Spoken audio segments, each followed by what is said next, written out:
Okay, I think we'll start. A very warm welcome to everybody. My name's Jono. I'm head of global marketing here at Learning People. You might have heard as you entered the room that we're recording this session. So if you do have to leave us, then we will send this recording out to you tomorrow. But hopefully you can stick with us for the whole hour. We've got 60 minutes, and it's going to be an interactive session. Send us your questions and we'll answer them as we go. Now, this session is called Elevating Your Career in Cyber, how registering with the UK Cybersecurity Council boosts your skills and employability. And we host regular webinars with industry experts throughout the tech sectors that we specialise in here at Learning People. But I'm particularly excited about this session to learn about the work that the UK Cybersecurity Council are doing within the cyber industry, and to discuss our partnership with the council and what that actually means to our students as well. So, a very warm welcome to everyone. And I know on this session we've got a mix of current students with us, some non-students, but people at all different stages of their journey into cybersecurity. But there are some takeaways that we'd like to get through and for you to get out of this session over the next 60 minutes. So what we're going to cover is the state of the cybersecurity industry as it stands, the role that the UK Cybersecurity Council plays within the cybersecurity sector. We'll look at the benefits of being a member and how you can get accredited and join a professional body. And we'll also look at how best to present yourself in the growing sector that is cybersecurity. And we'll be learning all of this with Chief Operations Officer at the Council, Vanessa Henneker. Delighted to have you with us, Vanessa. A very good evening to you. Can you just tell us a little bit about your role at the Council, please? Yeah, sure. Good evening, everybody. It's great to be here along with learning people this evening. So my role as COO is probably not a traditional COO role that you might find in a large organisation. We're quite a small setup. We're a charity and we're a Royal Chartered organisation, and that brings a lot of governance and charity regulations that we have to keep on top of. So my role is an element of internal facing and external facing. And I think we'll unpick that slightly more as we go throughout this evening. But essentially, it's about ensuring that the council runs effectively and that we meet all of the requirements that we've been set up to do.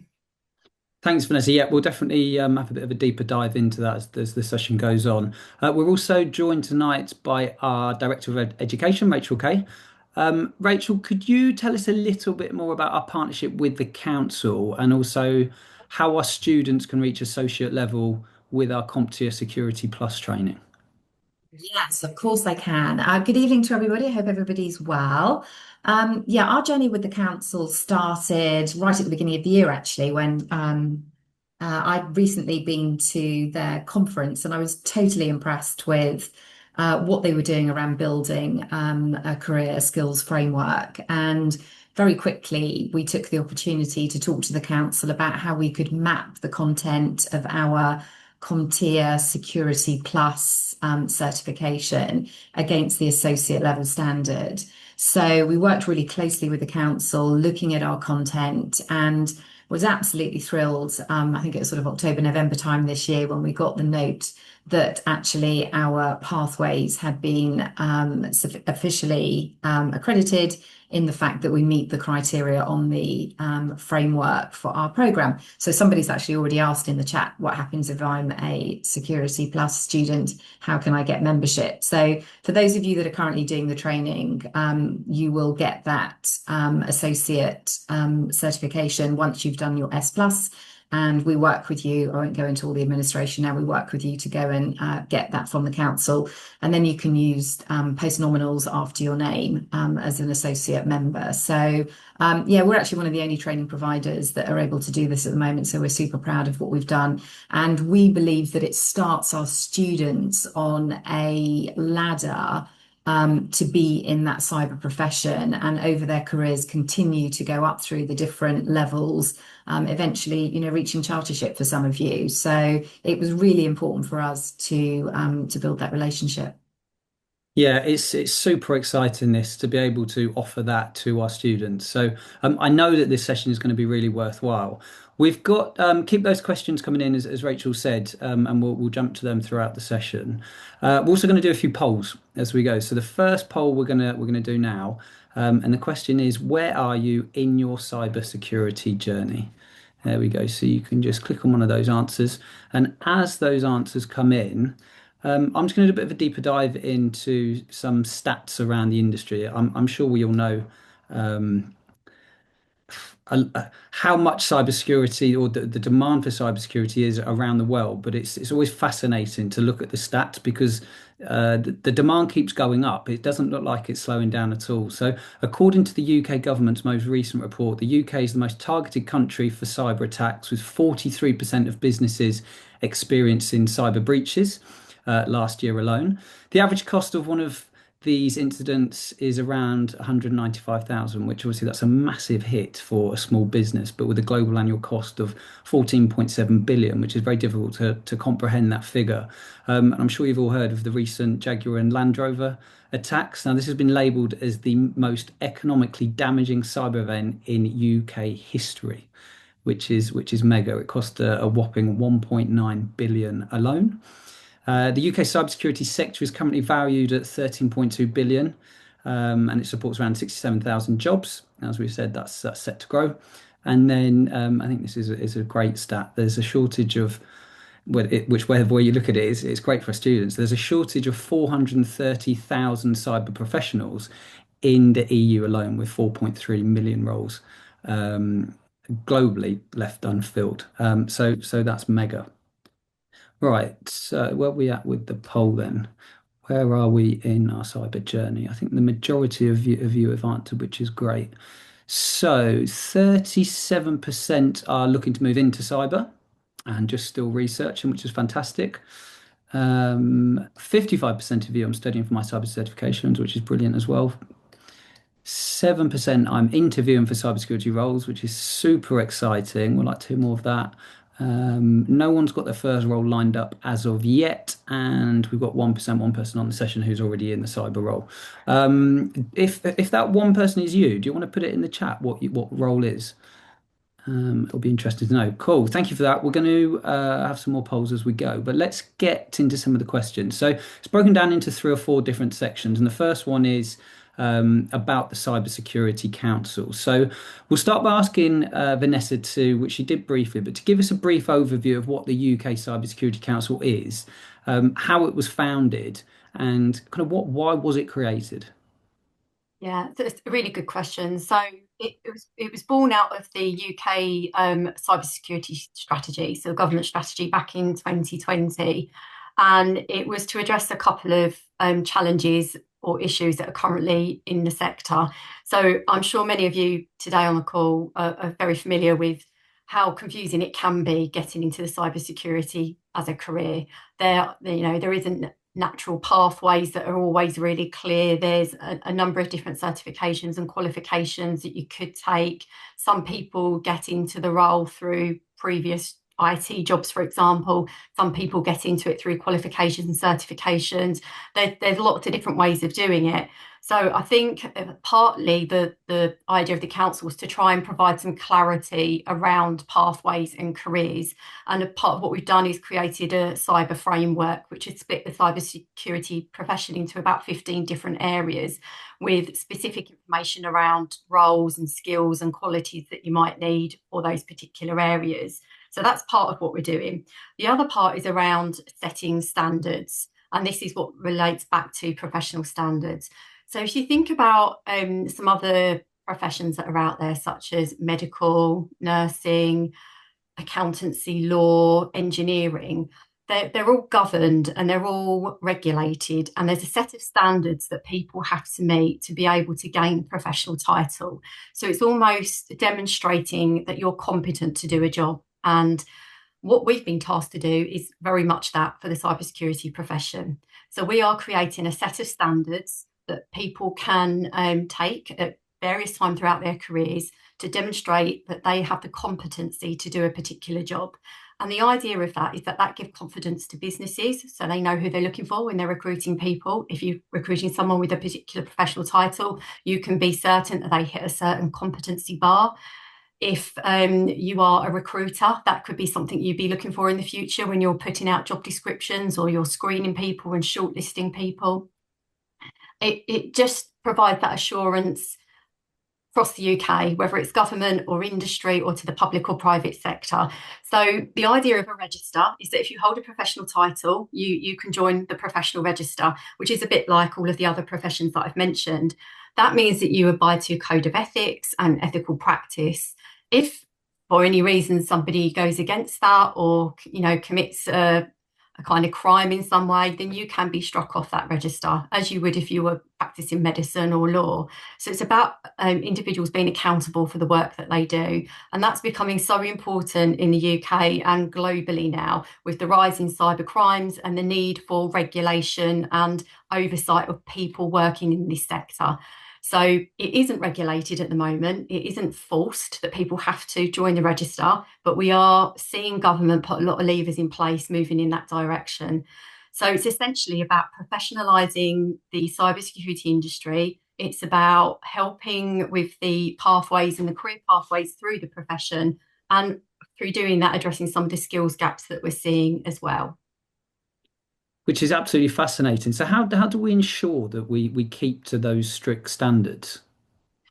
So there's a process that individuals will go through to achieve a professional title, and that is through an assessment process. Now, it might be that the certification that you're undertaking, which is exactly as what is happening with the learning people, hits a certain competency level. So what we're trying to do is to work with certification providers, educators who are offering these types of courses and initiative, and say this is the bar that we expect for people to be at to be at the entry point of careers into the cybersecurity community and beyond. And by aligning and encouraging organisations like yourself to come on that journey and align, we are therefore enabling individuals to undertake qualifications that hit that bar, hit that quality bar. And that's essentially what we're doing. We're providing the standards to be able to do that.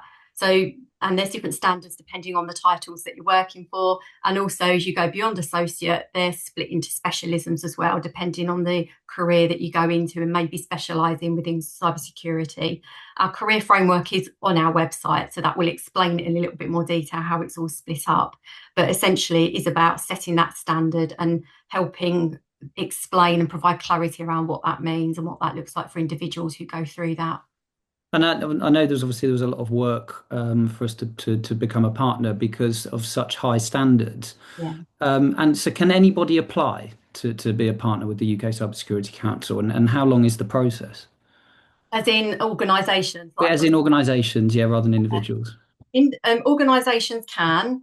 I think that it is, as you say, is a rigorous process, and it means that the organisations are under scrutiny and their practices, what they're teaching and the competencies need to be aligned with what we're looking for.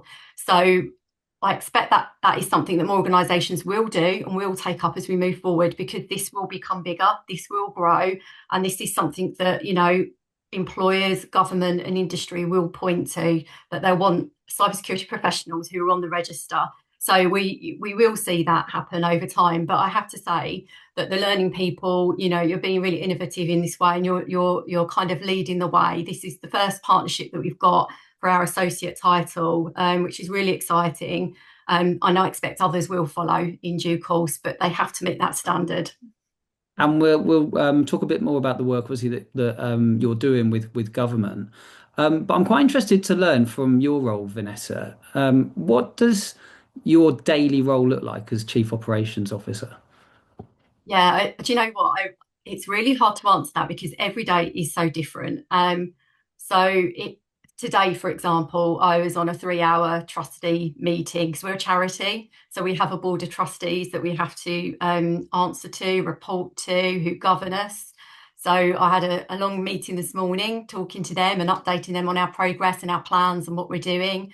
I could be meeting with government and updating them on our impact and what we're doing. We have, a funding stream from government, so we're answerable to them, and we have deliverables that we have to meet. We also work really closely with NCSC, who are an arm of GCHQ. They're our technical advisory partner. They oversee all the quality of the work that we do. So often have a lot of stakeholder meetings in that space. As you progress through the professional titles beyond associate, we have an ecosystem of licensed bodies who deliver assessment processes on our behalf. So we work closely with them. So it's conversations, it's relationship building with those types of organisations, working with industry, trying to get the message out there around what we're doing. It could be internal operations, ensuring we're running a tight ship and we've got the resource that we need to deliver the work that we need to do. We're only a small team of 11 people, so we're not very big, and roles have to be very flexible. So we have to be willing to step in and do lots of different things. But yeah, it is very varied. It's working and supporting the CEO to really ensure that we meet our ambitions and our visions, which is to professionalise, the industry moving forward. So yeah, never a dull day. And am I right in that you're recruiting for a CEO currently? Yeah, yes. It's really exciting. So we are hopeful that we'll have final interviews next week, and fingers crossed we'll be in a position to announce who the new CEO is after Christmas in the new year, which is a really important role for us moving forward. We need somebody who can really lead the way and wave the flag around the council and shout about the great work that's happening. So yeah, we should have some good news in the new year. Well, we look forward to meeting that person when they secure that role. Super exciting opportunity for somebody. Now, Vanessa, a question that we get asked a lot when we host our webinars is, particularly from students, is how can they get a job without any experience? Because obviously they're just obviously studying with us, going through their certifications. And one thing that we encourage our students to do, the career services team, is just to immerse themselves within the industry that they're studying to get into. And I know that you've got some volunteering opportunities as well. Could you talk to us about that, please? Yeah, absolutely. And I completely understand the challenge of getting into the industry with that whole kind of limited experience. It's that chicken and egg situation. But absolutely, I think another thing about aligning what you're doing with an associate title actually does prove there's an element of competency, that people can do things. And that's partly what that's about as well. So you might not have been in an organisation doing that, but you've proven you can actually apply what you're learning in practice. And that's really important. And I think that's something that people that go through that process and achieve that professional title need to really emphasize in on CVs, applications, and in conversations. You're going to be one of a very few people that have first joined the register, and that is something to be really proud of. Networking, absolutely. I mean, when I first joined the council, cybersecurity wasn't the background that I'd come from. I had to learn quite quickly. I'm not technical, but I still needed to know enough to have conversations, follow conversations, and understand what we needed to do. And I did that through linking in with lots of people on LinkedIn. There's some really useful information on there. You can follow webinars, you can pick up some really useful tips, and you can find out lots of research and policy pieces that people are working on. Networks, webinars, there's lots of free stuff out there that you can link into. But what we're trying to do at the council is we're trying to engage the profession, and that means people entering the career as well as those at the top of their career, because we're such a small team. We need the community to be a part of this and support us with it. So some of the opportunities we've got coming up, if you go through and hold an associate professional title, we need you to help become assessors of the future. Essentially, this is about a peer assessment process, so that's something we're really reliant on building this model in the UK.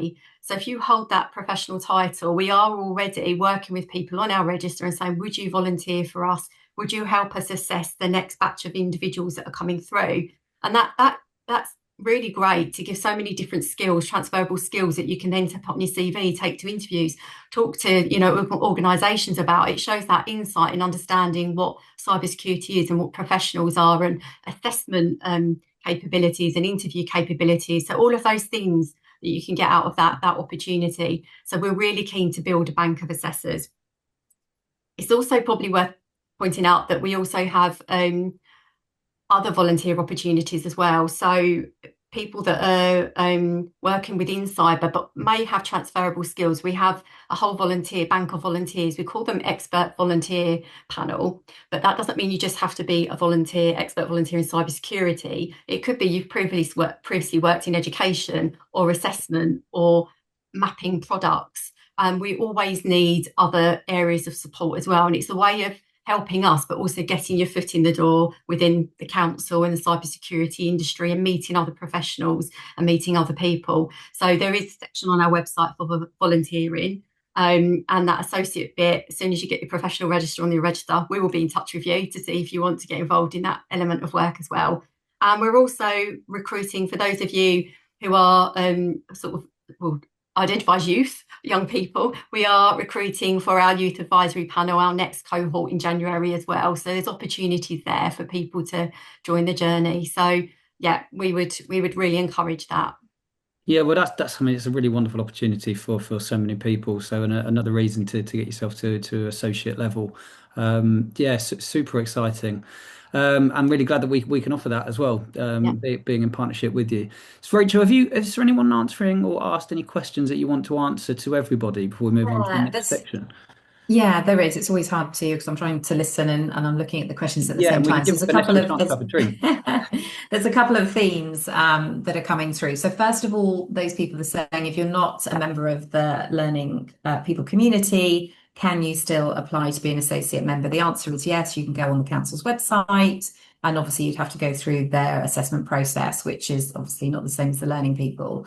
For those that are in learning people who are currently studying with us, but you have done your S plus certification before October the 1st this year, you do need to come back to us because we need to give you the opportunity to upgrade that content because there was a few extra bits that we had to add on to get the mapping. If you're still in your license period, then fine, come and talk to us. We can see what we can do. If your license period is coming to an end, then come back and talk to our student care team. And they'll be able to help you. But there are a couple of extra modules, one on diversity and inclusion and another on communicating technical messages. And those were some extra things that we added in when we got the certification from the council in October this year. So anybody that post October the 1st, those modules are already included in your program. And as you progress, we will take you through. We do the application process with you to get the post nominals after your name, and that will all happen with our student care team. So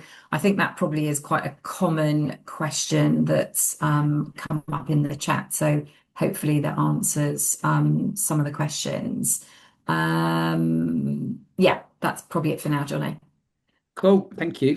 Keep the questions coming. So, next section, we're going to just look at the general demand in cybersecurity, the roles and some of the growth areas. So, the first question that I've got for Vanessa is it's an open one. If can you just tell us about the demand for professionals in the sector as you've seen it and since you've been working at the council, and how we think that those roles are going to develop? Yeah, absolutely. I know that when I first joined, there was a lot of conversation, and there still is, around this sort of skills gap in cybersecurity. The DCIT have recently launched their labour market report, and I think there was a stat in there around 2,698 core cybersecurity jobs every month are being posted, and 2,399 cyber-enabled roles being posted. So they're roles where you may, for example, have an IT function with a bit of cyber added in. So there's still a significant number of roles being posted every month across the UK. So that demand has been quite steady since the time I've been in the council as well. The roles do vary, the level of the roles do vary as well. I think the challenge is which is something the council are keen to sort of work to rectify, are the title of roles can be quite confusing. The title of the roles can be used for very different job descriptions. So I think it's really hard when you're looking at actually what you're trying to get into and what you're applying for. When you're searching jobs, different things mean different things. Same titles used very, very sporadically. So we are still seeing lots of jobs. The skills piece is really interesting. When you try and understand what is it that employers are looking for, what are those skills gaps. I know that a lot of the jobs and the skills that are requested out there around things like audit and assurance, risk governance is really high up there, security architecture, security testing. They're still the types of sort of job roles and skills that employers are looking for. But interestingly, there is a big demand for the non-technical skills within cyber as well.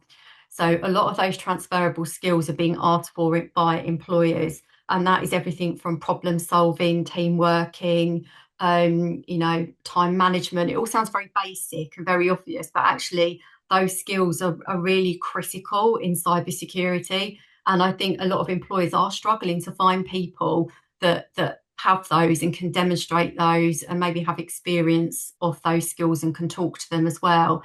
That's partly, if you look at and I know I'm jumping ahead a bit here, but if you look at our standard and you look at the competencies that you need to go through to gain a professional title, you have the A competencies, which are technical, and then the B to E, which are what we call our professional skills. So all the things we'd need to be successful in a profession around team working and problem solving and keeping up to date on your knowledge area. So I think it's really interesting that they are actually really what employers are looking for as much as the technical side as well. You're on mute, Rachel. Yeah. That's so 2020, isn't it? Sorry. Just building on what Vanessa said there, and we're getting some questions in the chat, but we don't have experience. So how do we get a job? I think really listen very closely to Vanessa's advice, actually those soft skills. And when you're talking with potential employers, somebody that's focusing on their transferable skills and they've got the certification is going to look more attractive than a candidate that hasn't. So we mustn't dismiss putting those two things together. And those of you that are learning people students, our career services team in our career services solution will help sort of guide you through how you do that in practice. So that's one thing. And then the other thing that does happen with some of our students is they may go into an organization in a specific IT role. So they might even start with IT help desk or something of that level. And then actually when those roles come up internally, they make the transfer. They're going to look attractive because they've got the qualification, they're ready to go, they've got some experience. So don't always think that the linear route is, I am this, therefore I go in at this level. I mean, in my career of working for more than 35 years, it's a case of sometimes actually you need to get yourself in an organization and then that will open up to wider opportunities. It is a regulated industry in the fact that there will be certain things that you need to have to work in the cyber sector. However, we regularly and on an annual basis place a number of students into or help them place themselves into a number of organizations, where my favorite one is one of our students who was a landscape gardener and is now a SOC analyst with Sussex and Surrey Police. So there you go. That's somebody that didn't have the experience, but actually he'd run his own business. Vanessa's comment there of time management and problem solving, communication skills. He came across very, very well and he had all his qualifications. And in fact, since he's been there, he's been on his second promotion now as well. So there you go. Sometimes you've got to apply for a lot of jobs, guys. It's not easy as well. One or two applications isn't going to do it. You're going to have to, make yourself look and, get involved with the council, do some volunteering. All of those things will help your attractiveness as a potential candidate. Yeah, and if I can just add to that, Rachel, absolutely. I think when I was looking at the labour market report, I think one of the biggest entry routes into cybersecurity was from IT functions where individuals had jobs in IT. I know people that have worked in for organisations working in the policy side of cybersecurity, for example, or audit functions in a very different sectors and have got in that way. So I think absolutely sometimes it's about identifying organisations more broadly and sectors and looking at how you can get in. Even, if you think about a lot of boards now talking about cybersecurity, so whether you're a board chair of governors or a board on the charity trustee, they need people with some level of cyber awareness and experience. So maybe, volunteering for opportunities like that where you can use what you're learning in a really effective way will really help you stand out when you come to apply for those next jobs. The other, I remember when I was at the conference, Vanessa, last year, I think you had Rolls-Royce on one of the panels, one of the senior tech guys, and somebody in the audience asked the same question: how do I get in if I don't have experience? And he said they do interview people that don't have a background in cyber because there's not always enough labour that are suitably qualified to fill the roles that they have. And he gave the advice to the audience around, if you've done a little bit of coding or you've got some experience in terms of stuff that you might have done in your own time or as part of your learning in a lab, to actually even video yourself doing that type of work and actually send that in as part of your application process. So people can actually see that, I might not have had it in a job, but actually I've got the skills. And organizations now are very focused on, skills-based hiring. It's not about a role now so much, it's about the skills that someone's got. So that was just a tip which I sort of stuck in my head, and we've certainly passed that on to a number of our students over the last couple of months. And the practice labs that we offer, Rachel, obviously give you real world hands-on experience as well, don't you? So you're almost kind of building a portfolio in the cybersecurity world. Yeah, that's right. I mean, there's some live experience with the labs that you can take on to potential new jobs, and also, I suppose, most importantly, is build your self-confidence. Which is a Labs are biggie. great for that. Yeah. Just so going back to what you said, Rachel, about sort of from landscape gardener to cybersecurity. One of my Mhm. favourite stories, which we actually did a webinar, was a guy in Australia who was a pilot for Qantas, and then through COVID he had to retrain and decided to go into cybersecurity because he saw that that was where the biggest growth area was. And obviously, being a pilot, that's heavily trained, etc. So, but I just thought it was absolutely fascinating that that was where he thought the next biggest opportunity is. And we've touched on there, obviously, that the industry being regulated. And at the start, Vanessa's spoken about setting standards, one of the reasons that the council is here, and ensuring that people abide by ethics. Uh, Does the industry have a reputation for having cowboys in it? Um, do cyber attacks happen because people try and do jobs that they're not qualified to do? I might be thrown under your bus here a little bit, Vanessa, but does that actually happen? I expect so. And if you think about, I think when we think about cybersecurity, we think of cybersecurity organizations or IT tech companies that are probably actually very well set up, and they've got people that have been, trained up to do these jobs. But, every organization that I can think of or industry has a cybersecurity risk, whether that's schools, whether that's charities, whether that's the healthcare sector, food, everywhere does. And, I think back to organisation I worked in about 10 years ago, a charity, and we had an IT function, but we never spoke about cybersecurity. It wasn't really a thing then, but it probably was a risk.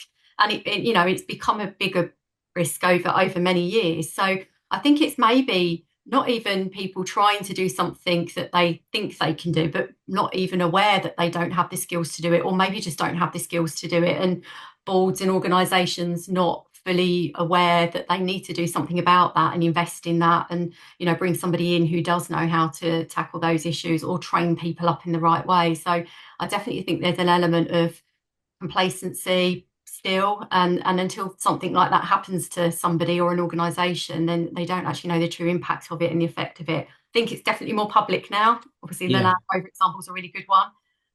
But we've seen lots of examples where nurseries have been hacked, haven't we, and other organisations. So I think it's probably just where we've not moved as quick as what we've needed to in terms of that skill set and getting the right people in to protect companies and organisations.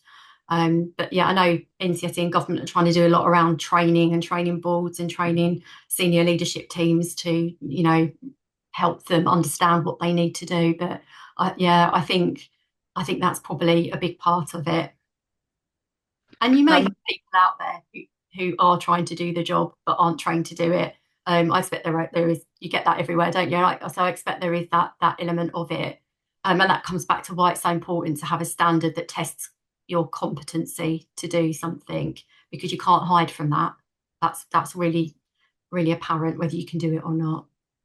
Yeah, absolutely. And I think that's what the pathways build. You have to be able to practice those skills. And somebody saying about the labs and how you can prove them. I mean, other students have just actually taken like little video clips and embedded those into their CVs. So it's something as easy and as practical as that. We don't have hack the box and try hack me profiles.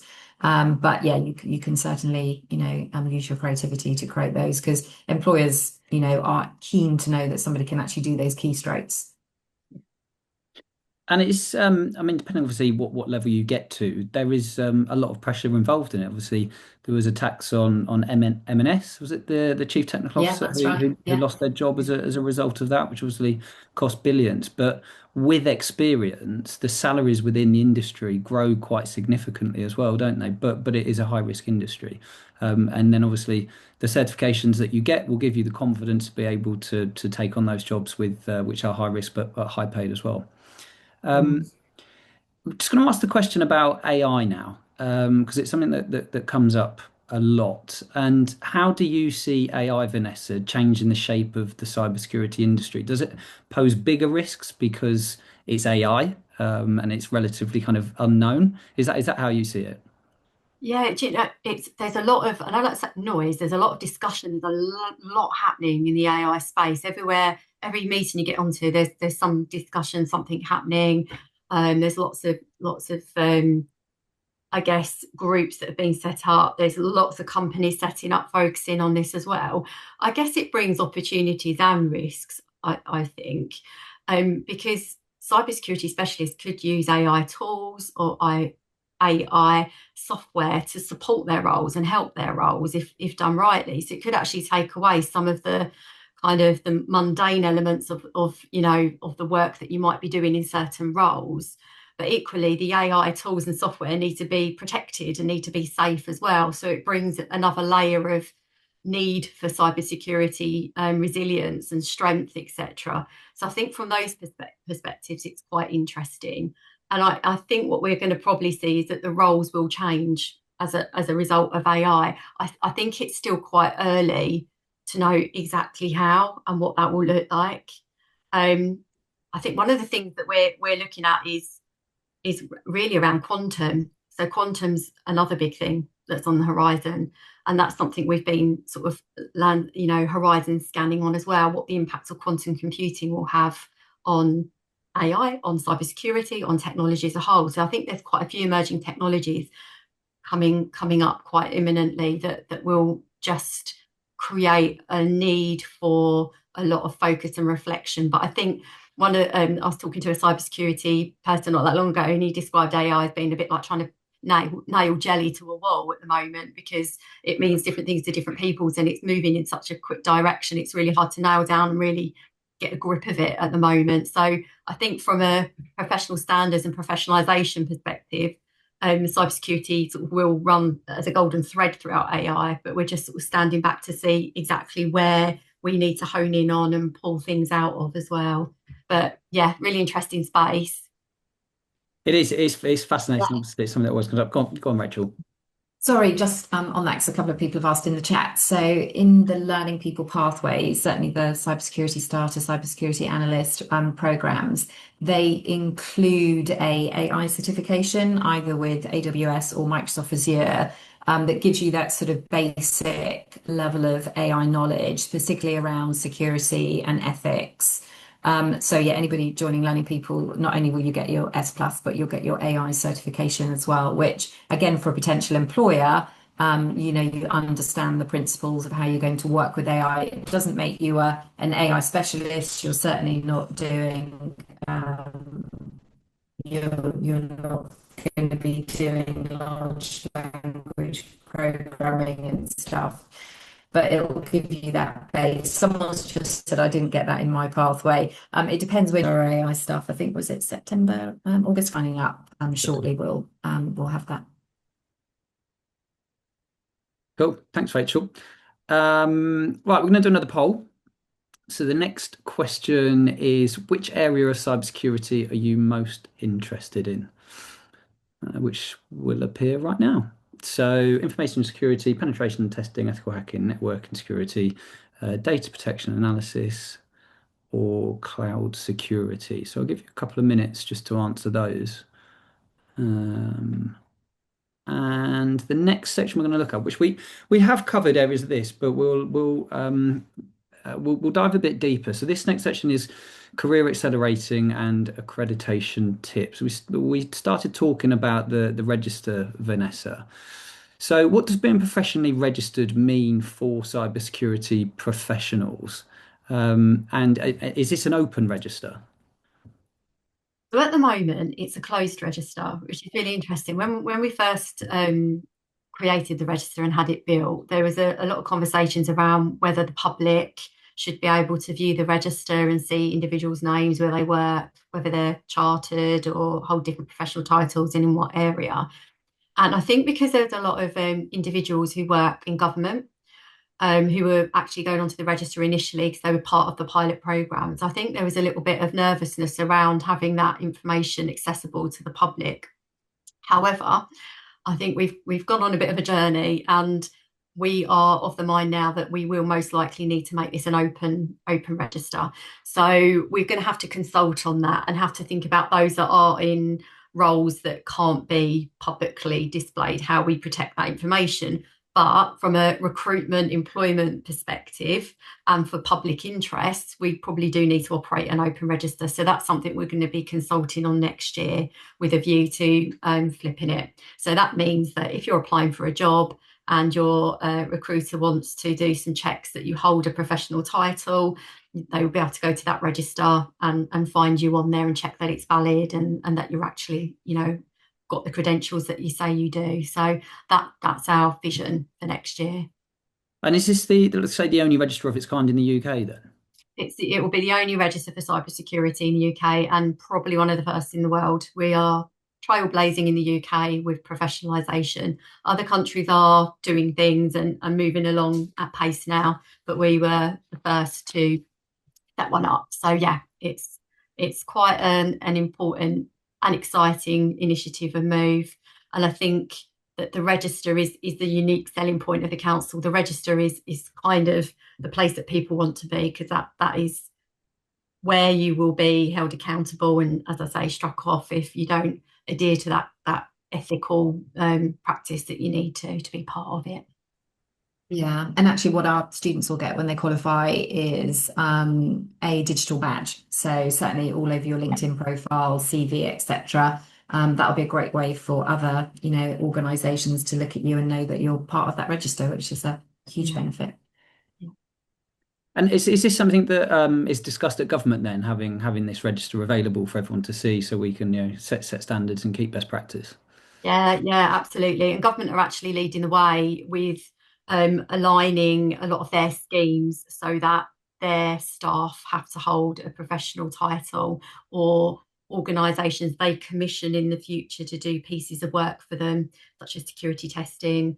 At least one member of their team will need to hold a professional title. So the government are pulling the levers they can to position the professional register in the way that it's intended. So it's actually really pleasing to see.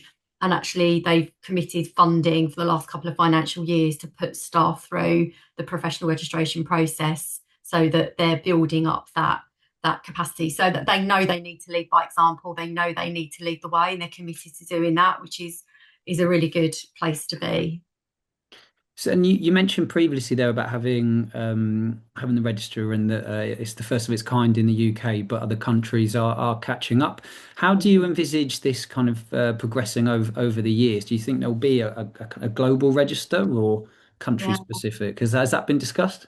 Yeah, so DSIT, who are our funding partners, the Department of Science, Innovation and Technology, part arm of government, they've got a policy element to that, and a big part of that is working globally across the world, really, to consider how we can align with certain countries. And we've had a lot of interest with Dubai, Singapore. I know Australia are looking at it. There's a number of countries that are considering going down the same route or on the journey to doing that. The thing that we need to try and get alignment on, when we have committed to verbally, is that competency framework, so that we all have a broad set of understanding of what good looks like, and the skills and the qualities and experience and knowledge that sit beneath that as well. So that's one of the things that we're all keeping an eye on, what each other are doing. We're still in that phase of developing some of our specialisms and the standards. So once we've gone through that process, then yeah, absolutely, I think there's going to be that alignment piece of work that will happen. We're not there yet, and other countries aren't there yet, but there's certainly that commitment to want to do that, so that if you get a professional title in the UK, you could go and move to Australia and it will be accepted and relevant there, as you get with other types of professions as well. So that's where we want to be. That's the vision. Sounds like a big job for a chief operations officer. Yeah. Them people, yeah. Yeah, exactly. Which is super exciting as well. I think one of the what excites me about cybersecurity though is that you say you do you CompTIA Security Plus. I mean, you're learning the training to be able to work anywhere in the world, and particularly like I mean you can work remotely as well. I know that there's a lot of hybrid working, so that's a real perk if you're just thinking about entering the industry and with the global opportunities. You know, the demand is unprecedented across the globe. Absolutely. And I think when you look at the kind of labour market reports across the globe as well, that it's very similar in terms of skill shortages that you see in different countries. And, I think it was the Japanese government I met with about a year and a half ago. They came over and the conversations were really similar in terms of the same sort of barriers and challenges that you were facing in the industry. And absolutely, with the ability to work remotely now, there's no barriers really to stopping people applying for jobs, abroad. And where there's people that, we work with some big certification bodies, and there's people in other countries that are, accrediting on our register and working there. So I think it just provides the opportunity to solidify that more. So where there's global certifications like CompTIA Plus, that's great because it kind of sets that scene moving forward. Are we going to say something, Rachel? Otherwise, I've got a technical question.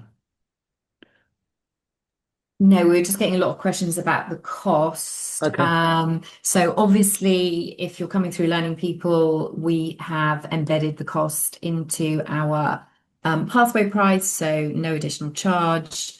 And if your guests are going, Vanessa, directly to the council, yes, there is a charge, but we'll probably leave you to go on the website and have a look at that. People are also asking what happens when your certs run out. So your membership will continue. Obviously, it's a position in time. I've done the S plus, I've got my qualification, and that's how it leads to the associate level standards. So no worry about things then expiring. Yeah, and then there's just a commitment to undertake continuous professional development as there is Yeah. to maintain your place on the register. So that's something we can work with maybe for future webinars to look at what that means to be on the register on a longer term basis. Once you've gained it through this process, we could maybe look at what CPD means, how you get that, how you stay on the register, and what it means to be a professional more longer term. So the technical question that I have, Vanessa, is what is the standard of professional competence and commitment? What does this mean to those in the cybersecurity industry? Yes, really confusing. I don't know whoever came up with that, but it's a mouthful. SPC, the UK Cybersecurity Council, SPCC. So it's basically the standard. It's on our website, so you can access it. But what it does, we've got 4 professional titles. We've got associate, practitioner, principal, and chartership. And each one of those has a set of technical competencies, which we refer to as A, which sets all the things you need to be able to demonstrate from a technical basis to achieve that professional title. And then, as I said earlier, the B2E competencies, which are your professional competencies. So things like integrity, working in a team, commitment to continuous professional development, etc. And the standard just outlines the criteria that you need to meet for each of those titles and or specialisms. We are doing a bit of a review of that because it's been live for about 3 years now. So we're going through a bit of a review to try and make it a bit more digestible, shall we say. It's some of the terminology isn't the most helpful, I don't think, if you're reading it to see whether you fit into which category you fit into and which title. So we're doing a bit of a review of all of that. So what you see on the website is what we've got at the moment, but we will be making some improvements over that in the coming few months. But it is on our website for people to have a look at and download. I must say that the website, I know it's recently been rebuilt and it looks fantastic. So a massive well done to whoever has run Yeah, that project. that was a bit of a task because our website was very clunky and it had pretty much every document ever created saved on it. So we had to try and strip it back. So yeah, happy to take feedback if people go on there and they can't find what they want or anything like that. Let us know because we're hoping it does work a lot more smoothly for people now. Yeah, it definitely does. It's well, I find it really easy to navigate. It's great to see, so there's 11 people in the team, and to seeing everybody who's in that team. I would urge everyone to go and check out the website. So we're just talking about, say, accelerating your career and entering the industries. We have touched on, quite a lot in this session. You spoke about transferable skills. What other skill sets do you think people need if they're looking or they're making a complete career change into the industry, Vanessa? Um, Obviously, I kind of we judge characters as introverts and extroverts. And you might think that somebody who sits in front of a computer and codes all day is a bit introverted and doesn't get out and speak to people. It's obviously being within the cyber industry, communication has got to be key, hasn't it? Yeah, and again, if you go back to the standard and you look at the B2E competencies, you will see that communication is a sort of a theme through that. And that doesn't necessarily mean standing up in front of 1,000 people delivering a big presentation, but it's about how effectively you communicate what can be quite complex technical information to lay people like myself.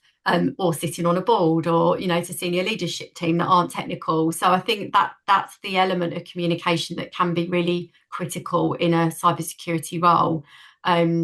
But yeah, equally, I come across a lot of people working in the profession who, we have a very neurodiverse profession, and people that bring a lot of different skills and outlooks and views to it, and that's what I think makes it such an exciting place to work, because it does embrace that, and it embraces all different qualities and backgrounds. So but communication is really super important. But then I guess that is for a lot of industries and a lot of roles, particularly where there's so much risk attached to that as well. So it's just about that ability to be able to convey really important points and in a clear, concise way, really.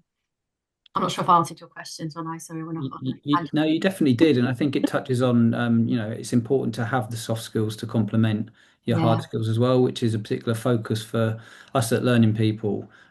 Yes, obviously you can learn your core skill sets, but we do complement it with the soft skills, and it's something that career services will talk to our students a lot about. It's really important. Um, And that was actually just to build on that, Johnny. That was one of those extra you modules sound like when you're a we were little bit doing the echoey, Rachel. mapping. Our existing program was missing, which was around. Okay, I won't talk. Don't worry. If And I'm now sounding like you're a back. Dalek, don't worry. and you're back. You're Oh, back. okay. I'm back. Just try that again. Just Gosh, try that again. technology, eh? Try Yeah. again, I'll say it really Yeah. quickly. What I was saying was just building on that, communication skills was one of the extra modules that we put in, and it was specifically communicating technical information to non-technical people. That's actually what part of the content includes. So yeah, just supporting Vanessa's comment there around those communication skills just being so key. Human error is quite often at the core of cyber breaches. Yeah. So, we actually don't just need to communicate to other technical staff, but, we need to communicate to the whole organization, right from entry level roles to the exec team about the risks that we can all bring in to an organization by just not, behaving in a sort of cyber safe way of working. Absolutely. That was it's quite ironic because we're talking about communication that you went into kind of an echo chamber, and we but we heard you, we heard everything. So let's look at these poll results, and it's a complete split, pretty much down each sector. So which area of cybersecurity are you most interested in? So information security, 31% of you, penetration testing 36%, ethical hacking is leading the way at 40%. Network security, 39%. Data protection analysis is 31%. We know there's huge demand for kind of data analysis roles at the moment as well. Cloud security, 32, and they're not sure at the moment, 17. So a few of you still thinking about which area to focus on. But yeah, a very broad mix. We're going to I think we've got a final poll as well, which hopefully it will just appear. So the final poll was, how confident do you feel about your future, or how confident are you in cybersecurity? There we go. So just while we've got the remaining 5 minutes, just send in please any more final questions before Fidugo's got to stop this session at 7. Um, So just finally from you, Vanessa, before we go to answer the poll. So we spoke about the council, some of the longer term visions, particularly around the register, what you're trying to achieve. You've got a new CEO who will be joining, hopefully in the new year. Um, is there anything else that you kind of want to talk about and how you want the council to shape the future of cybersecurity within the UK? I think one of the things we're having to do is just, it's, as you know, it's such a fast-paced moving industry. So we're constantly having to listen and pivot and take things on board. So just an example of that is with operational technologies. So at the moment we don't have a specific specialism on that. So we've been asked to look at that and how that embeds with our current framework. I think ensuring our career frameworks fit for purpose is a big piece we need to be keeping an eye on moving forward, ensuring we're listening to industry, the community. I think one of the things that I know that is a big challenge for individuals is breaking into cybersecurity. A lot of entry level roles ask for 2 to 3 years of experience, which we know is a kind of a big challenge, and it's not really technically an entry level role. So I think a big piece of work the council would like to do as we move forward is to start really unpicking that with industry. A lot of the industry are SMEs, so we know there's challenges there with them having the time and ability to work with people and train them up. So is there anything that we can do in partnership with like organisations like Learning People to help that? Is there a jobs board that we can create that is actually full of real entry level opportunities, not those that require experience? So there's a lot of visionary stuff that we would like to do moving forward that we know is needed and that we know will help. So watch this space. Yeah, it's been absolutely fascinating talking to you about this, and I mean, it's amazing that your team is only 11 people from what you've achieved already. It really is. So yeah, we will watch this space over the next 12 months, and hopefully we can have another chat with you then to see how it's grown and how it's kind of shaping the future of the UK cyber industry. One thing I think which is a key takeaway for me is what we discussed earlier is the opportunity to volunteer. If you hold an associate professional title, you can apply to volunteer. So I would urge all of our students once you get to associate level to go and do that. And we talk about immersing yourself in industry. Being immersed in with the UK Cybersecurity Council Yeah, is a biggie. absolutely. Right, on this finally, on the poll, how confident are you in cybersecurity? So 12% very confident. I know what I need to do. 40% confident, but I need more guidance on next steps. And 44%, I think I can do, but I have so much to learn. And then there's 4%, I don't even know where to start. Okay, so hopefully, based on that, you've all taken away something from this session. What I would say, if you're very early, if you're not a student with us, you're very early in your researching, pick up the phone to us, submit your details on our website. We'll reach out to you with an email with this session afterwards, but speak to a career consultant. The career consultation, honestly, is so valuable. Make sure you give yourself at least half an hour because this is to sit down and talk about your career, your transferable skills, what area you want to move into. It's so beneficial for you. So if you haven't had that consultation, I really, really urge you to do that. Just give us a call so you can book in a time that's right for you.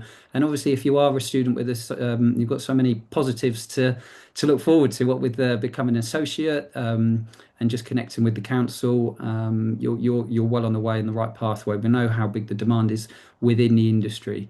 So yeah, keep on going with it, but make sure you reach out to your student care representative as well if you need any support on anything. Rachel, anything else to add? No, just to say thank you so much to Vanessa.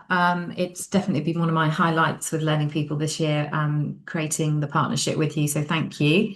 And also for giving up your evening as well. We really appreciate it. And yeah, Learning People are going to be right behind you, supporting you as you do all these really great things that I can definitely see are coming through the pipeline over the next 6 months. So yeah, just thank you to Vanessa and to all of our students. Keep studying. Those of you that pass your first exam, start engaging with career services. They'll help you guide your way through how to network and prepare your CV and get your LinkedIn profile working and find your dream job. So yeah, keep going. I know it's hard, but you'll all get there. Yeah, totally agree. I echo everything that Rachel said, Vanessa. Thanks so much. It's been an absolute joy. I knew the session was going to be really good. It was an Yeah. absolute joy learning from you. So thank you so much. You're welcome. Thank you for having me. It's been brilliant, and I think this is a great partnership. And I just want to say good luck to everyone that's on the call. And as everyone said, just keep going, keep trying, keep working hard, and you'll get there. You will get there. Thank you. Perfect place to leave it. I think we cancel on the 11th of December and have a Merry Christmas, everyone. Yeah. Cool. Enjoy your evenings. See you later. See you. Bye. Bye.